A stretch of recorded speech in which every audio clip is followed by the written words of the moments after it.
여러분 출석일 잘 하십니까? 세상에 나가서 출세도 하고, 아니 출세가 아니라 그냥 자기가 사는 방법 중에 하나가 줄을 잘 서야 된다는 것은 당연하죠. 남자들은 줄 서는 방법을 군대에 가면 배웁니다. 어떤 줄에 서야 될지, 또 중간에 서야 될지, 앞에 서야 될지, 뒤에 서야 될지 그 눈치를 배우고 오는 것이죠.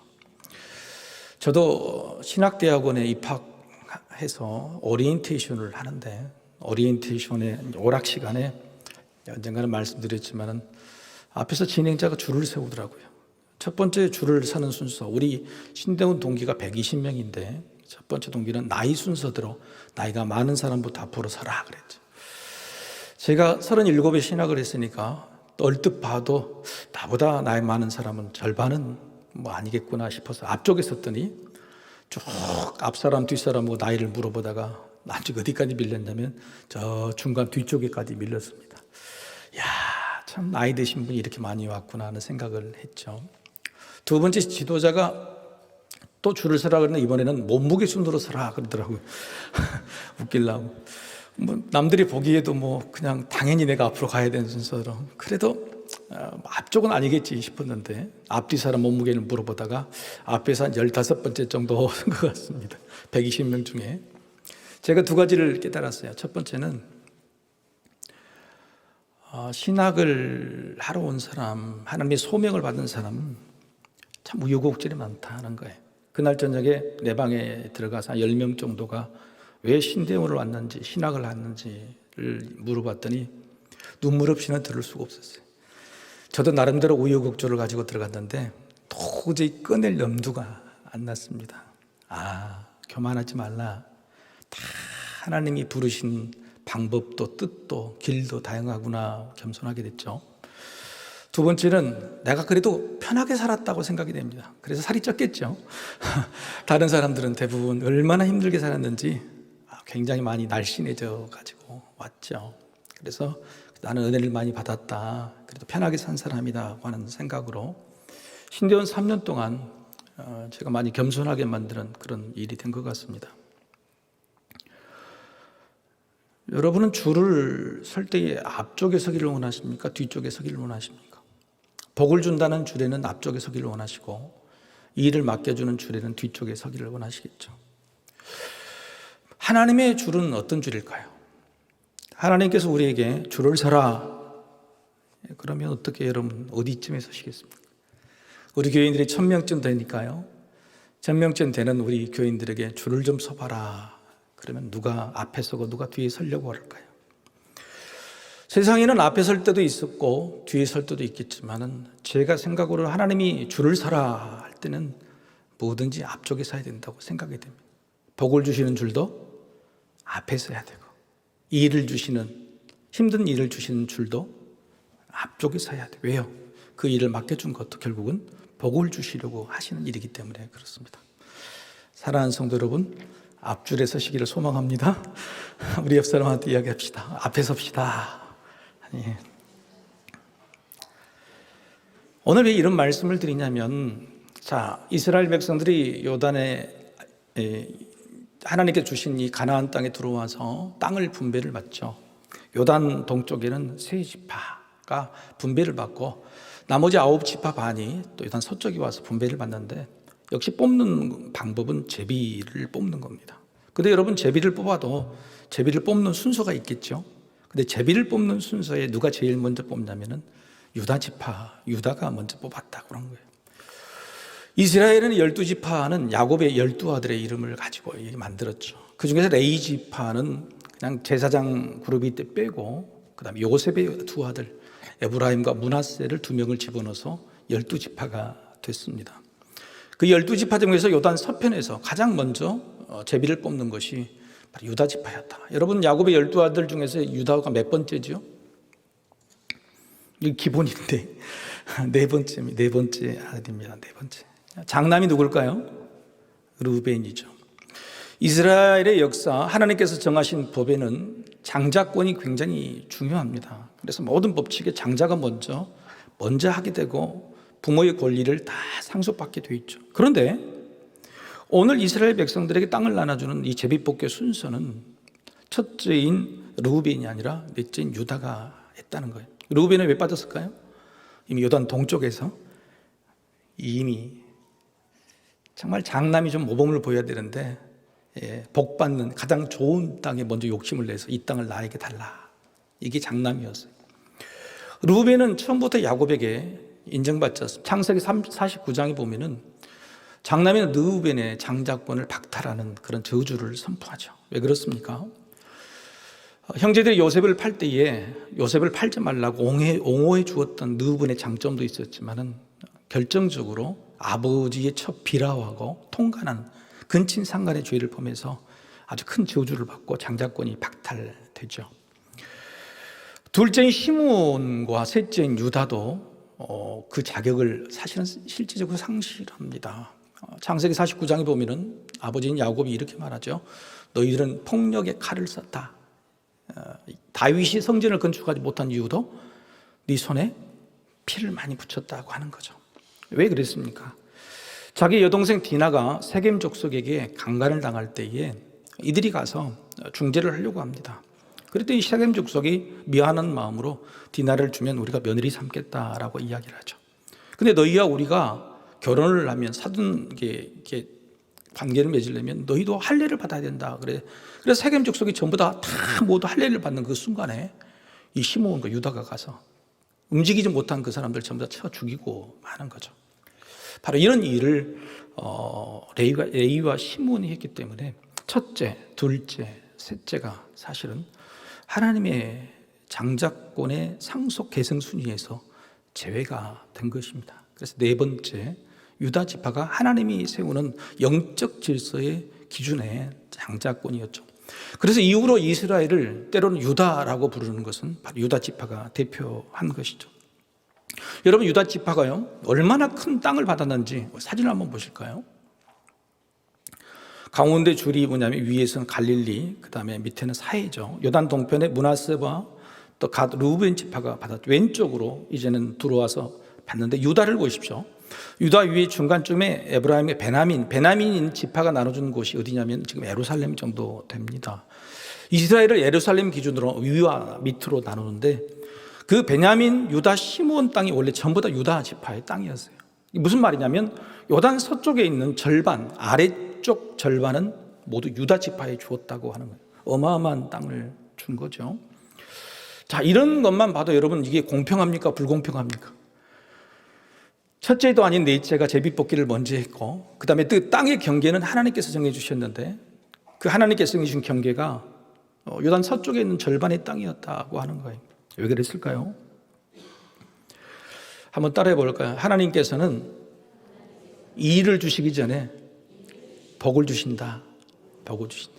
하나님께서는 일을 맡기시기 전에 반드시 복을 먼저 주십니다. 할 수 있는 능력을 주시고 할 수 있는 지위를 주시고 권세를 미리 주세요. 여러분, 하나님께서 반드시 우리에게 무슨 일을 시키실 때는 여러분이 나에게 능력이 없다고 말씀하지 마십시오. 능력 없는 준비시켜주지 않은 자에게 하나님께서는 절대 일을 맡기시지 않아요. 여러분, 모세도요 미디안 광야에서 능력이 준비된 다음에 이스라엘 백성들 구원하는 일을 그때 맡기셨죠. 그때도 모세는 자기가 거절했잖아요. 나는 입이 어눌한 자다. 그래서 하나님께서 너는 준비되었다. 모든 것이 다 계획됐다고 말씀했습니다. 여러분, 다윗도요 20살 무렵에 이미 기름 부어서 왕이 됐죠.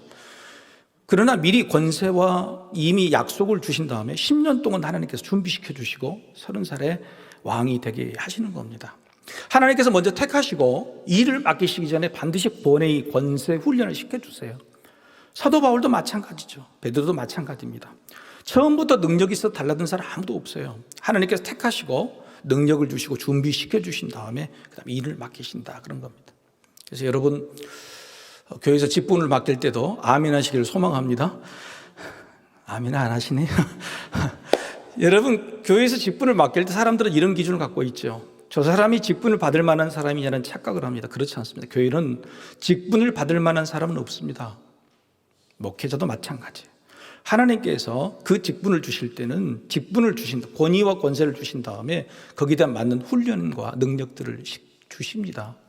그래서 직분을 줄 때는 여러분 그냥 아멘으로 겸손한 마음으로 받고 하나님께서 나에게 주시는 그 직분에 따른 능력을 그때부터 찾아가는 거예요.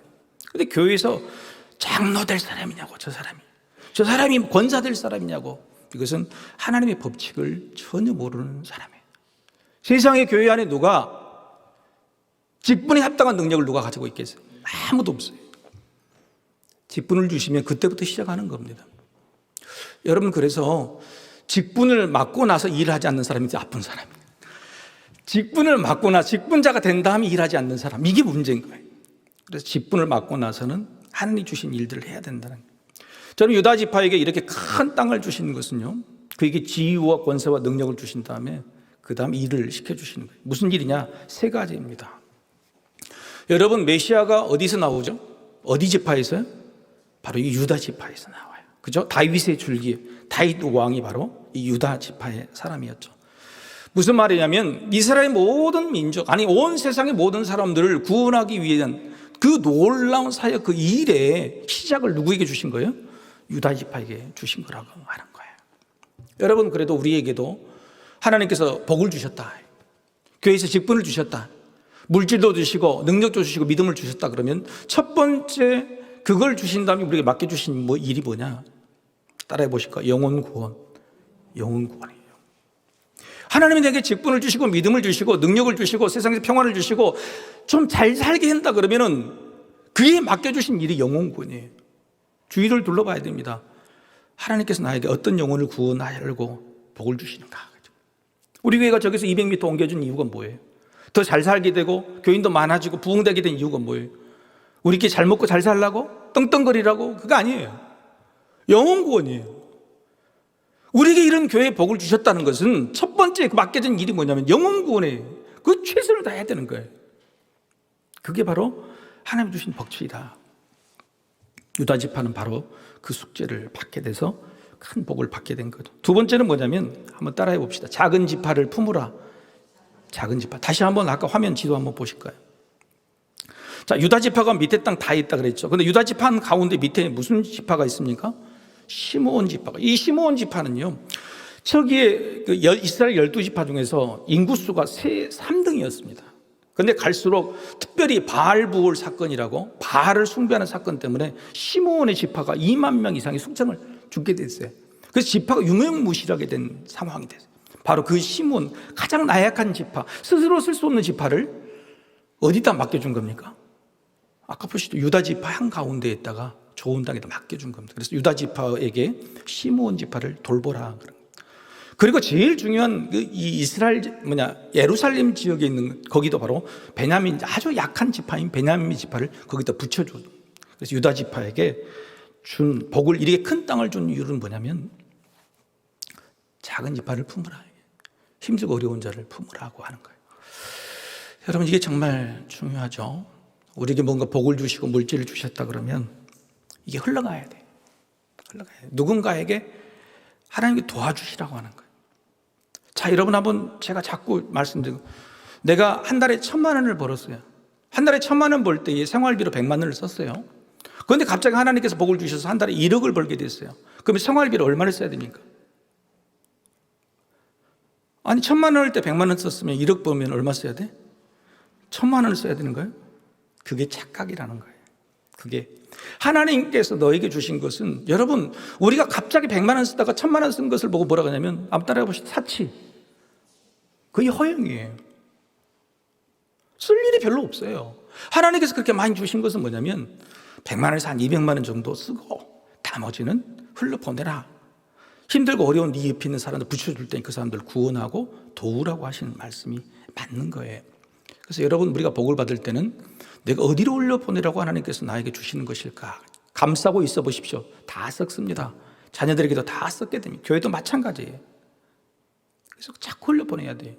그래서 저희 교회도 해마다 1%, 2%씩은 선교 비용, 사회 구제 비용으로 늘리려고 자꾸 늘리는 겁니다. 잉여비에서도 조금씩 더 주위 역사의 동사무소 더 많이 들려고 늘리고 하는 것이죠. 힘들고 어려워도 어떻게든 그 숫자를 구체적인 액수를 늘리려고 저는 노력하고 있어요. 당회도 그렇고요.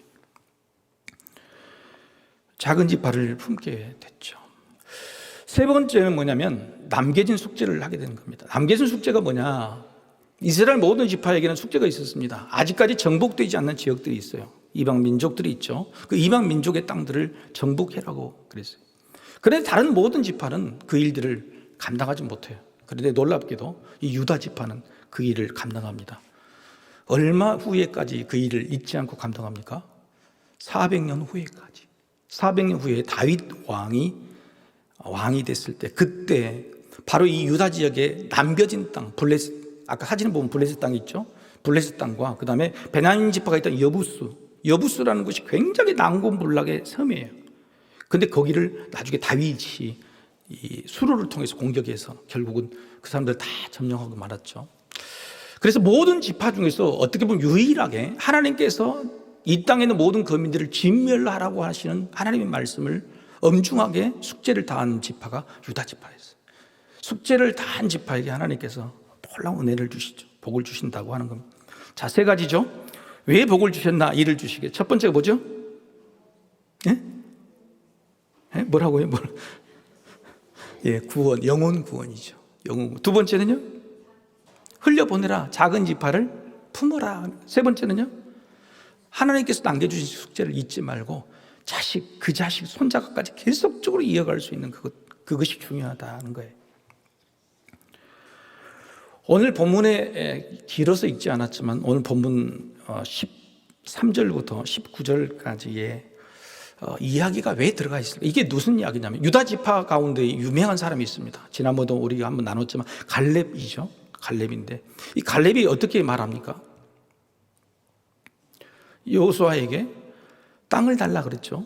나에게 땅을 달라. 하나님께 주시기로 한 약속을 지키라고. 어떤 땅을 달라 그랬어요? 좋은 땅? 장자처럼 젖과 꿀이 흐르는 땅이 아니잖아요. 그죠? 아낙 자손이. 이스라엘이 가데스 바나에서 40년 전에 그들을 보고 우리는 저기들의 먹잇감이라고 해서 돌아섰던, 그렇게 주눅들게 만들었던 저 아낙 자손을 내가 쳐부수겠다. 내가 그 땅을, 아낙 자손이 거하는 헤브론 땅을 나에게 주라. 그래서 결국 그 땅에 가서 그 땅을 어떻게 점령하는 걸 보여주는 겁니다. 바로 그 갈렙이 무슨 지파냐? 유다 지파예요. 그래서 유다 지파에 속한 갈렙이요, 무슨 조건을 거냐면 나이가 많으니까 자기 딸 악사를 자기 딸 악사를 신부감으로 내놓고 사위가 만약에 저 아낙 자손을 쳐부수면 내가 사위 삼겠다. 그런데 그때 등장한 인물이 바로 최초의 사사기의 최초의 사사인 온니엘이 등장해서 이 아낙 자손을 쳐부수게 되는 겁니다. 자, 여러분 한번 생각해 보십시오. 갈렙이 늙었어요. 그러나 하나님의 숙제를 해야 된다는 그 누구도 여기 줄에는 서지 않으려고 그러죠. 그죠? 좋은 땅에 줄을 서지만 이 악한 땅에는 절대 서지 않는 그 줄에 내가 하겠습니다 하고 줄 섰던 그 갈렙이 어떻게 됐어요? 사사, 최초의 지도자, 어떻게 보면 지도자, 자기 사위로 얻게 되잖아요. 그죠? 여러분 숙제를 하면 며느리와 사이를 잘 보실 줄로 믿습니다. 예, 저도 지금 이제 아들, 딸이 때가 돼서 막 고민인데 이 성경 말씀이 뭐냐면은 잘 골르려고 하지 말고 어디 줄 서려고 하지 말고 하나님의 줄을 서라. 하나님이 내게 맡겨진 숙제를 열심히 하면 사위 며느리 좋은 사람 들어오게 된다고 하는 것이 바로 오늘 법칙. 근데 그 딸이 악사가요, 이제 결혼을 하잖아요. 근데 그 아버지의 그 딸이요, 너무너무 놀라워. 이 딸이 아버지에게, 아버지, 제가 시집을 가는데 지참금으로 땅을 주십시오. 그래. 여러분, 당시에 모든 규정에는요, 딸은 상속권이 있습니까? 없습니까? 없어요. 아들인데 악사 딸이 자기에게 땅을 달라고 하는 거예요. 놀랍지 않아요? 아버지하고 닮았죠? 근데 그 땅을 어떤 땅을 달라고 그러냐? 네겝 땅이에요. 네겝 땅. 아버지도 가장 척박하고 누구도 줄을 서지 않는 그 땅을 달라고 해서 하나님의 숙제를 감당했는데 놀랍게도 그 유다 지파의 땅이 엄청 크잖아요. 헤브론 땅 큰데도 불구하고 네겝 땅, 제일 척박한 남쪽 밑에서 제일 사막 같은 땅, 그 땅을 달라고 해요. 여러분, 땅을 주면 우물은 따라오긴 마련이죠. 사막 같은 땅에 우물 없으면 안 되잖아요. 땅에 우물은 저절로 오는 겁니다. 오늘 본문에 대해서 사람들이 그런 해석을 해요. 무슨 딸이 이렇게 욕심 많은 딸이 있다냐. 그게 아닙니다. 아버지와 똑같은 거예요. 남들이 가지 않는 땅을 가서 개척했던 그 하나님의 숙제를 다했던 아버지처럼 남들이 가지 않으려고 하는 이 땅, 버려진 땅을 나에게 주십시오.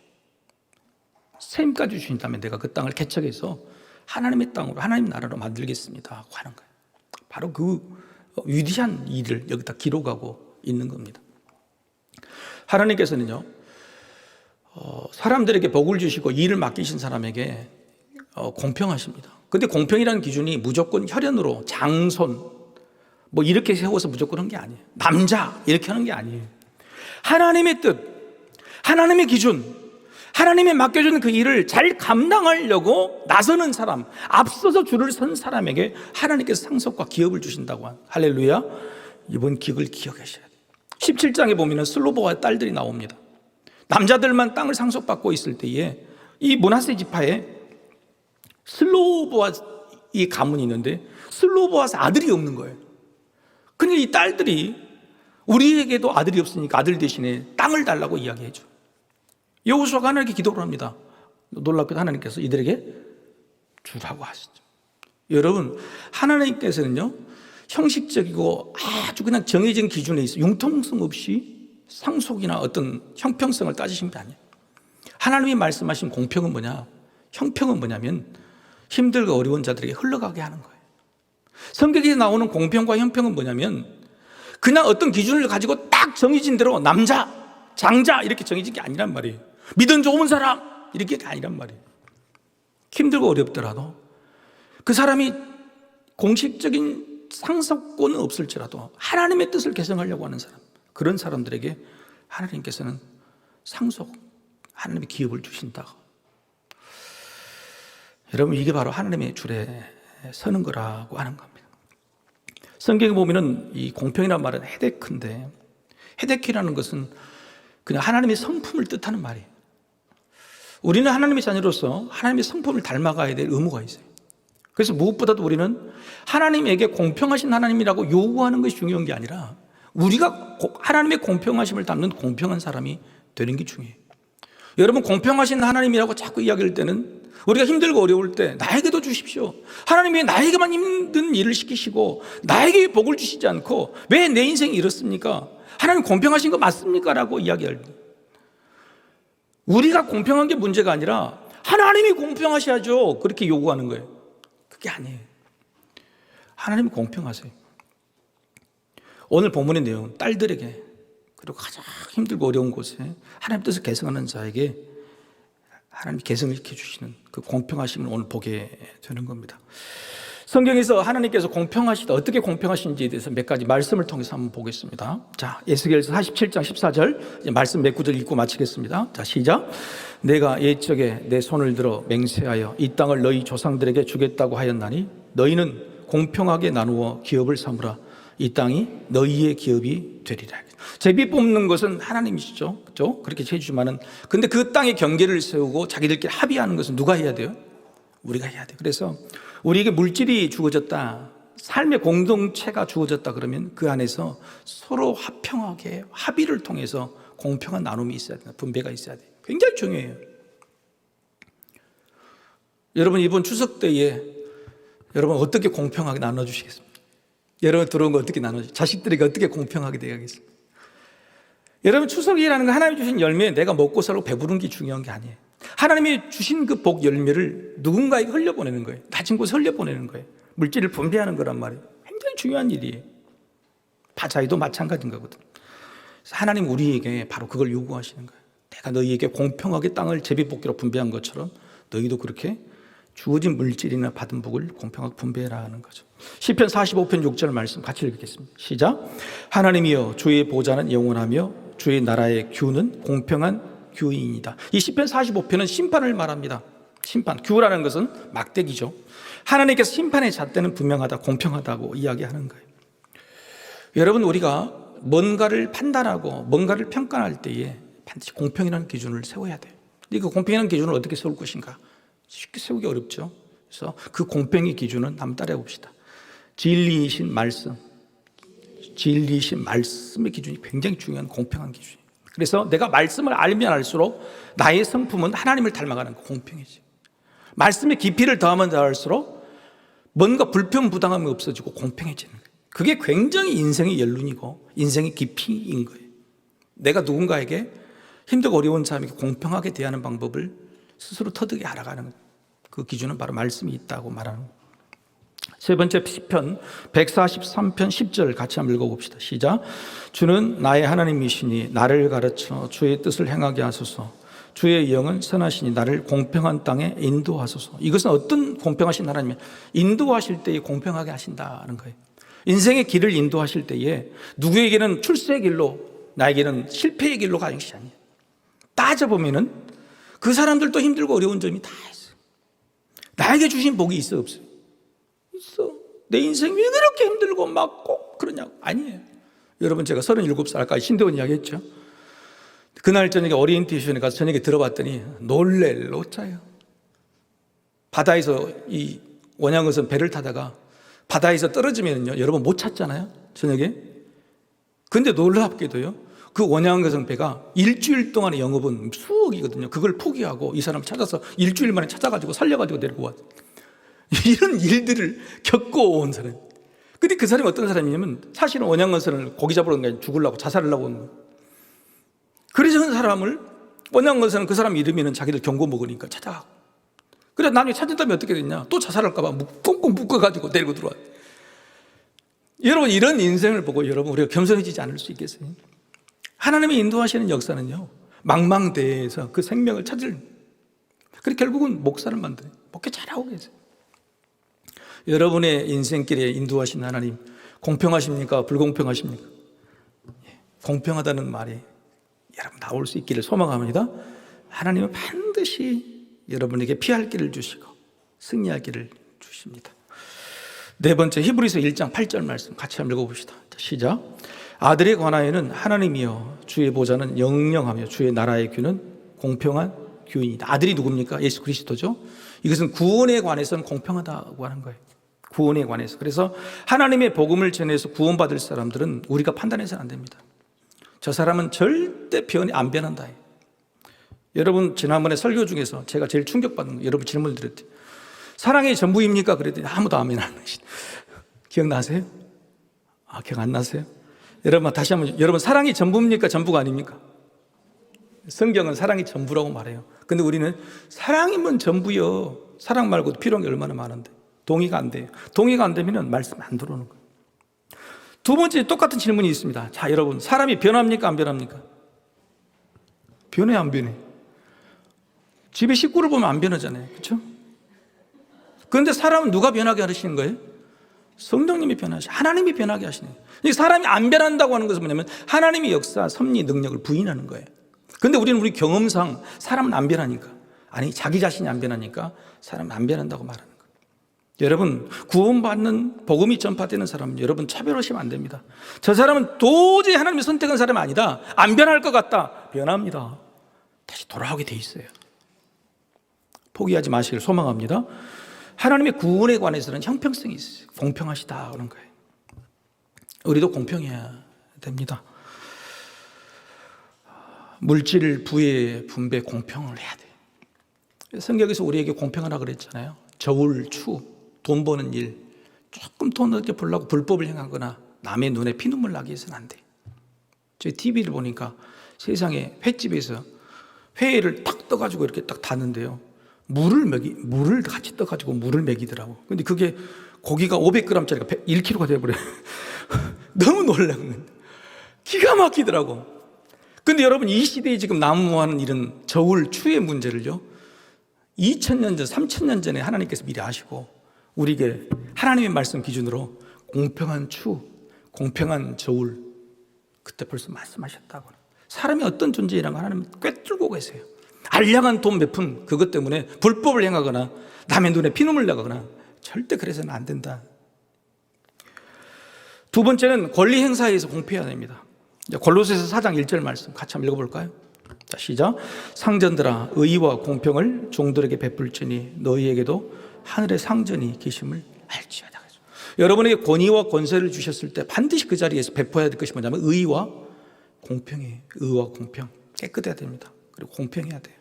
그걸 하지 못한 사람은 하늘의 상전이 우리를 보고 계신다. 중요한 말씀이죠. 그래서 특별히 여러분에게 권세나 권리, 지위가 높아질 때 오히려 공평하도록 굉장히 일을 써야 된다.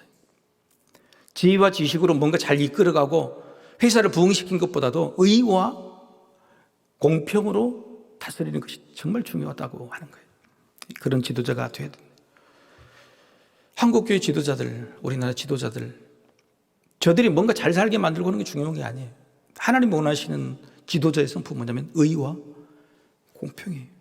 의와 공평이 굉장히 중요한 거예요. 공평한 재판을 해라. 약한 자를 더 살피라는 겁니다. 마지막으로 말씀드릴 것은 디모데전서 5장 21절이죠. 같이 한번 읽어보십시다. 시작. 하나님과 그리스도 예수와 택하심을 받은 천사들 앞에서 내가 엄히 명하노니 너는 편견이 없이 이것들을 지켜 아무 일도 불공평하게 하지 말며. 디모데에게, 목회자인 디모데에게 교회의 목회는 공평함이 첫 번째다고 말하고 있는 겁니다. 그런데 어떻게 공평함이 있어야 되냐? 교회는 편견이 없어야 돼요. 선입관이 없어야 돼요.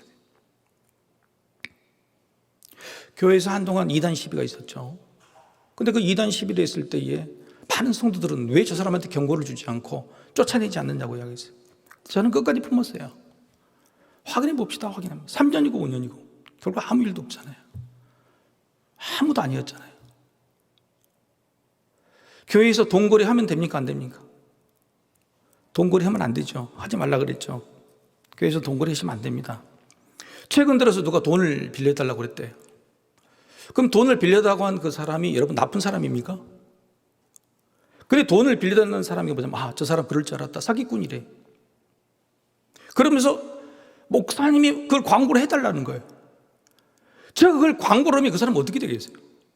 오죽에 힘들었으면 그래. 여러분 힘들고 어려우면 돈 내가 안 빌려주면 되는 거 아닙니까? 내가 거래하지 않으면 되는 거 아니에요? 그런데 돈을 빌려달라고 그럴 줄 알고 사기꾼이라고 그럴 줄 알았다고 이야기하는 거예요. 여러분 이게 바로 교회에서 공평함이 사라지는 거예요. 편견과 선입감을 가지고 이야기해버리는 거예요. 내가 안 빌려주면 되는 거 아니에요? 내가 이단에 빠지지 않으면 되는 거 아니에요? 하나님도 기다려주시고 하나님도 끝까지 품어주시는데 우리가 어떤 편견과 선입감을 가지고 그들에게 정죄를 할 수 있을 것인가? 그건 우리의 몫이 아닌 겁니다. 하나님의 공평하신 성품을 닮아야 돼요. 그 닮기가 쉽지가 않습니다. 두 가지만 기억하세요. 첫 번째는 말씀에서 공평함을 찾아야 돼요. 우리의 지식과 지혜는 절대 공평하기 어려워요. 그래서 성경에서 어떤 부분에서 공평하라고 하느냐, 제가 일부러 오늘 말씀을 달겨줘요. 말씀의 기준이 아니면 공평함이 없어요. 하나님도 우리가 공평하게 되실 때에 내가 말하지 않았느냐, 내가 약속하지 않았느냐, 내가 기록해 두지 않았느냐, 이것으로 공평을 저울 줄 아시는 거죠. 그래서 첫 번째는 공평하기 위해서는 반드시 말씀의 기준이에요. 두 번째, 성경에서의 공평은 뭐냐면 너도 일이고 나도 일이고 여기도 일이 그렇게 똑같이 균등하게 나눠준 게 아니에요. 낮은 곳으로 흘러가게 하는 것이 공평해요. 낮은 곳으로. 힘들고 어려운 사람에게 물이 흘러가고 재물이 흘러가고 사랑이 흘러가게 하는 것이 그게 공평해요. 똑같이 일씩 주는 게 아니에요. 공평은. 성경에서 단 한 번도 그렇게 이야기한 적 없어요. 공평하신 하나님은요, 고아와 가부의 하나님이세요. 웅덩이처럼 힘들고 어려운 사람에게 물질이 흘러가고 사랑이 흘러가게 하는 그게 공평이라고 말씀하시지 똑같이 분배라고 하시는 게 아닌 겁니다. 유다 지파에게 남들이 보면 불공평하게 너무나 크고 많은 걸 주었지만 그러나 유다 지파에게는 엄청난 짐들이 있었습니다. 자기 형들이 장자권을 제대로 감당하지 못한 그것들, 넷째인 유다가 그걸 덤택이 있어서 이스라엘 민족, 아니 온 세상을 구원하는 구원의 그 약속을, 공평함을 지킨 그런 지파였다고 하는 거예요. 사랑하는 성도 여러분, 하나님은 반드시 우리에게 공평하게 대하심을 믿으시길 바랍니다.